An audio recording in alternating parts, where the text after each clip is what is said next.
starting off along the outside wall of the graveyard, because we saw this, which is from 1686. Wow. Blah blah blah, lots of Latin stuff, but it has got two really nice little sort of those little bossy sort of skulls. There's one each side and some crossbones in the middle, so this is a good start. Church there from the 1800s, but they reckon there's been churches here going back to the 1300s, so let's keep going along here and see. I don't think we're going to get much further back than 1686. That is 1842, so no, for old Archibald Graham. We've been in some very pretty graveyards in the last few days. This is another one. There is erected by Alan MacLeod in memory of his father Donald, who died in 1871. Right, so we're still in the 1870s, and we know it goes back much older. In the sort of exhibition over there of stones, they go back to the 13th century, so that'll be worth seeing. But at the moment there are loads and loads of people in there, so waiting for them to what's the word? Oh yeah, bugger off. This one here was erected by Duncan Campbell. It says Shepherd at Experiment. So I got a T. Oh, Shepherd at Experiment. There is a T there lost in the stuff. Shepherd at Experiment, and Colin Campbell right at Devalach, to the memory of their father Neo Campbell. And on the ground in front of that, I think that's cool. Look at this. John with the N backwards onto the H. Campbell, and then there's an O, but nothing after it.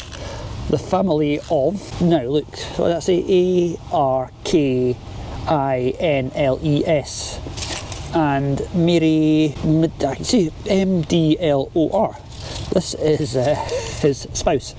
Right, so that's quite, yeah, you can make it out of that. What do you think of that? Some quite weathered ones along this end, erected by James MacDonald in memory of his spouse Christina, who died 1886, I think that says, if you can just about see that. One next to it is more modern because it has got some lead on. Yes, 1953, a lot more modern. This is such a nice wee graveyard, and it is well situated out there. I think that is either a standing stone or a tree that's fallen over. There are lots of standing stones around here. We walked to the end of the bit at the church and saw that. I didn't realise that was actually there. There's a whole lot of stones down there that don't look particularly new, to be honest. That looks like it might be some more older stones down there. We'll go down for a wee look.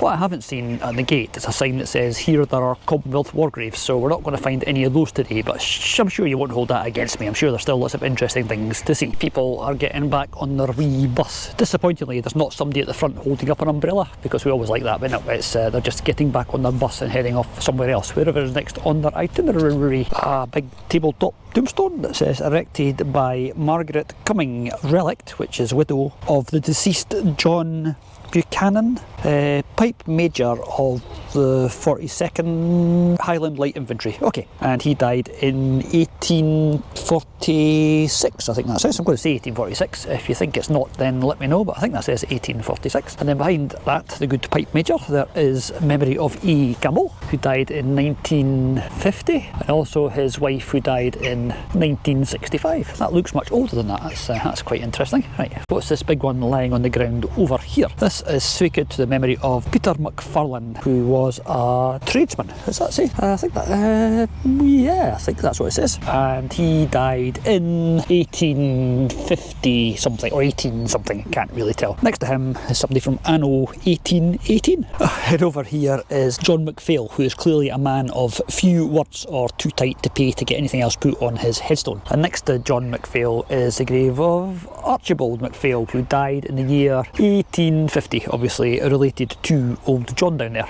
Right, let's keep going down this way. We're heading back in the general direction of the Kilmartin Stones exhibition, but in the meantime, this is in loving memory of Duncan McDermott, 1934. Alright, we're back into the 1930s. Where are all the older bits? This is in memory of James Gow, who died 24th November 1855. And next to James Gow is somebody who wanted to outdo his dad. This is James Gow Jr., who died in 1830s. No, that must actually be the dad. Or I don't know. That's 1855. That's 1837. But he's junior, so he must have been junior to somebody else, and then he was junior to him. And next to the Gows, whose line I can't figure out, is sacred to the memory of Catherine Roylance, who died March 19th, 1828, aged 60. And this monument of blah blah blah, what does that say? Can't see, I will get back to you. I've just figured out what that says. So that is the Gows there. And it says, this monument, here's a phrase I've never seen on the gravestone, this monument of conjugal affection, erected by James Cow. Conjugal affection. And there's nobody here, so let's go and see. Here lies Mr. Neil Gamble, would I say, and Christian. That's part of something else I say. Maybe that's either a good and Christian man or that's his wife. No idea. Anyway, let's go inside. This is the Kilmartin Stones.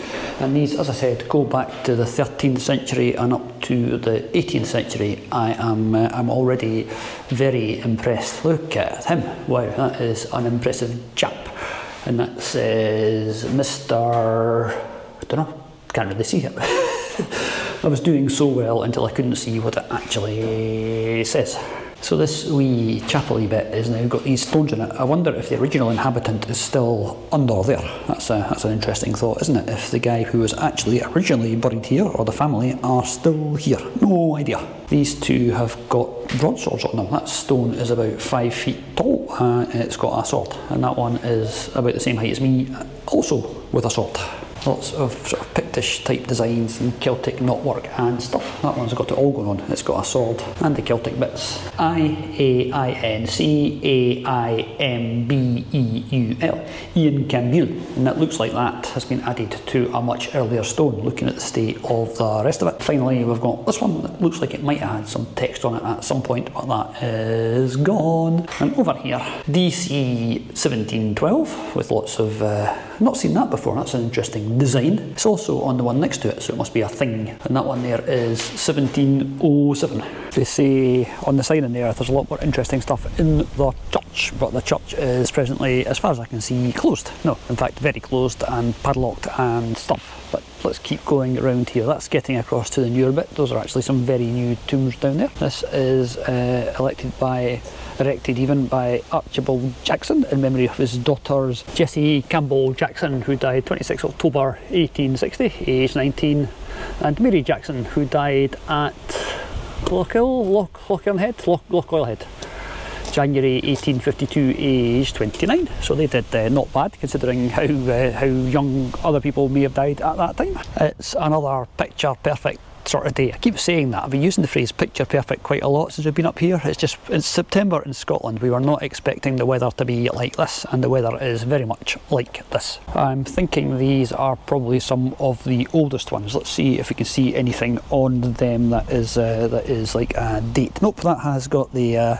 again, it's got this sort of chevron-y, flowery thing. That must be the local head family's symbol, but it's got squirrely stuff, and at the bottom, look at that. That is a very chunky skull and crossbones.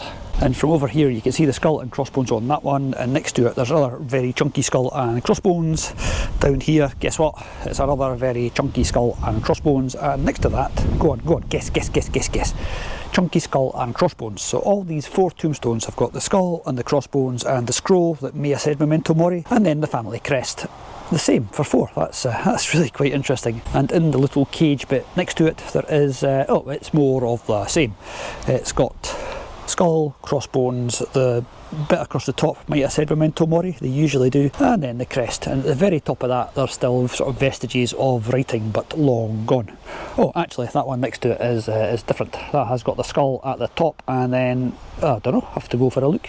Just going to go in there, and I will show you it close up. You get close to it, and there's a skull and some sort of clavicles and some arms, and I'm not quite sure what that is, unless this was unless this gentleman was very fortunate. But no, I think that's I don't know. I'm gibbering now. I'll shut up. This graveyard definitely has, this is what's going on for all these gravestones, but I've not seen these like this anywhere else, because there's the 4 I just went on at great length about them all being the same, and this one is the same again. It's a skull, crossbones, scrolly bit, which there is actually still some text on that. You can just about make it out.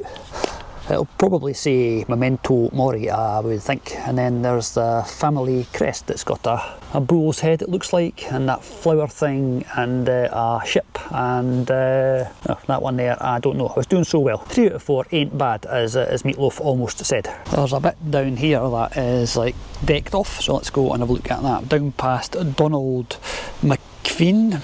farmer who died at Fernack parish of Glassery in 1868 and had a big stone carved. And then one of the Campbells there, George Campbell of Arthur, who died in, let's see if we can see without standing on this gravestone, blah blah blah, 1888.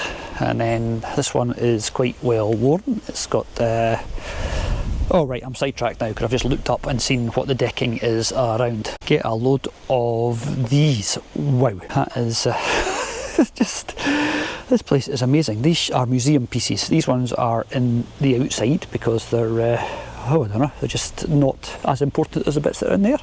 I have no idea, but look at that, that is absolutely incredible. That's there's no skull at the bottom of there. It says M-A-M-I-M, and then there's a book and an hourglass and a heart and some winged stuff and some stag's heads, and wow, Ardua Tendit, that'll be the family motto in Latin, and the family being the Paul Ralach family, is that say at the top there? Yeah, Paul Ralach. So there's a knight gentleman with a big spear, and there are some more intricate things with a big sword in the middle.